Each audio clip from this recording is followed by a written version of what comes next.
Egaa ani kanan barbaadu nama haadha qabu qofan barbaada. Namni haadha kee jaallattu viidiyoon kun yoo si bira ga'e iyyata obbolummaa, iyyata oromummaa obboleettii kanaaf iyya dabarsaa.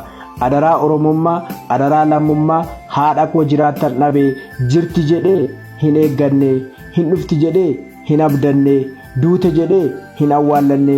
Haadha koo kanan dhabee bara 1989dha magaalaa Jimmaa keessatti xiqqummaadhaan nagatte. Ani garuu kanan jiraachaa jiru magaalaa Amboo ganda Kisoosee kan jedhamu keessan jiraachaa jira. Haadha koo kana har'a dhuftee na barbaaddi, boru dhuftee na barbaaddi jedheen eegee dhabe. Kan ishiin nagatte magaalaa Jimmaa keessatti bara 1989dha.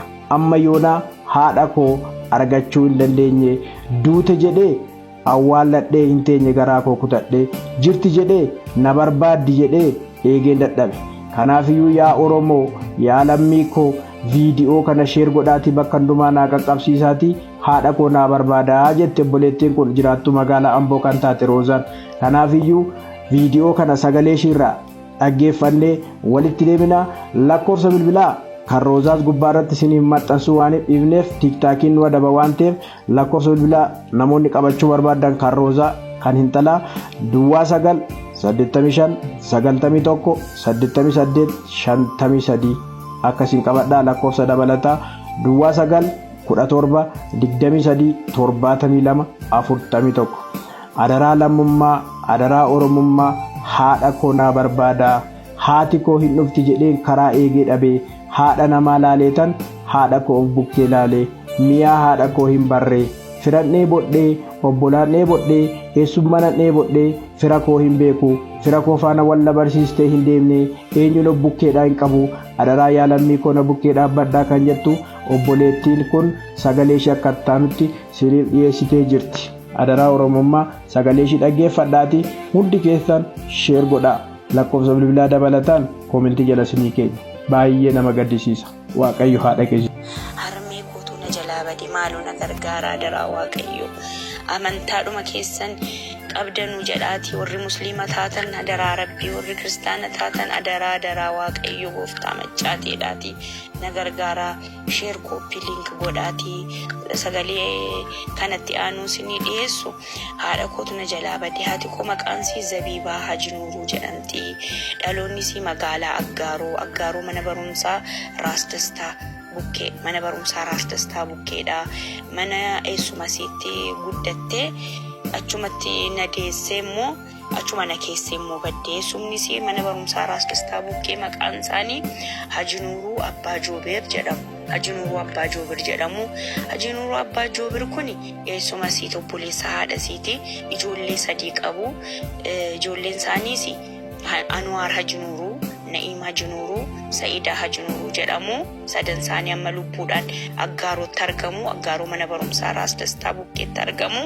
Haati koo bara 1989 Zabiibaa Hajinuuruu maqaa isaaniitiin waamamte. Isiinis isaantu guddise waan ta'eef maqaadhuma eessuma isiitiin waamamte. Bara 1989 ganna keessanatti fakkaata. Ani akkuma suuraa kanatti na argitan xiqqoo tokkon ture. Mucaa waggaa 5 waggaa 6 ta'edha. Nan dhufaa Jimma deemetanii ji'a 3 booda nan dhufaa naan jetteetu Aggaaroo achi mana Hajinuuruu na keesse. Mana Hajinuuruu Abbaa Joobeer kana na geesse mana barumsaa Raasdastaa bukkee. Jimma haa ta'uu bakka siin buuteen beeku. Ani taa'ee numa neegaa siin immoo dhufuu diddee achaanis achuma taa'ee waggaa 2 moo waggaa 1 taa'ee Jimman dhufee. Jimma immoo mana gwaaddenyaa isii tokko Dooroo Taraa kan jedhamu Jimma mana nyaataa kan qabdu mana nyaataa Madiinaa kan jedhu kan musliimaa, mana nyaataa musliimaa Dooroo Taraa naannoon daanqoon itti gurguramtu Amiidaa Abbaa Olii jedhamti kan na guddistee. Abbaan manaasii Hasan jedhama. Isiin immoo Amiidaa Abbaa Olii jedhamti. Hiriyaa haadha kootiiti.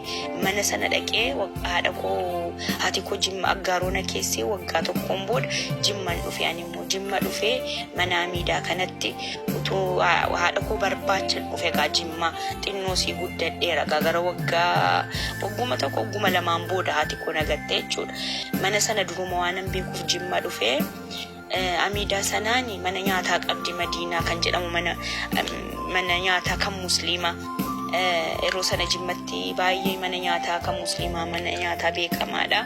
Haadha koo argiteetta innaan haati kee na biran dhufneen agarree taayyaa nu sin guddisaa sin barsiisa innaan ishredhee isii naa wayya jedhee isii biratti tuun baradhu akka qananiitti dhugaa tuun baradhu tuun nyaadhu tuun dhuguunti tokkoyyuu tuunatti hin badiin isii bira jiraadhu isii biraa booda sababa amantaatiin an amantaa koo kiristaana ta'eennaani sababa amantaatiin isii ani baay'is natti waan hin tolleef dhiisee bahee amma heerumee amboon jiraadha naannoo Kisooseen jiraadha adaraa na gargaara haati koo Zabiibaa Hajunuruu jedhamti ani immoo barbaaddu si mucaasii Roozaa Awwalin jedhama ani mucaasiitii kan haadha koo barbaadaa jiru an barbaadamtu immoo haadha kooti Zabiibaa jedhamti adaraa bilbilli koo akkuma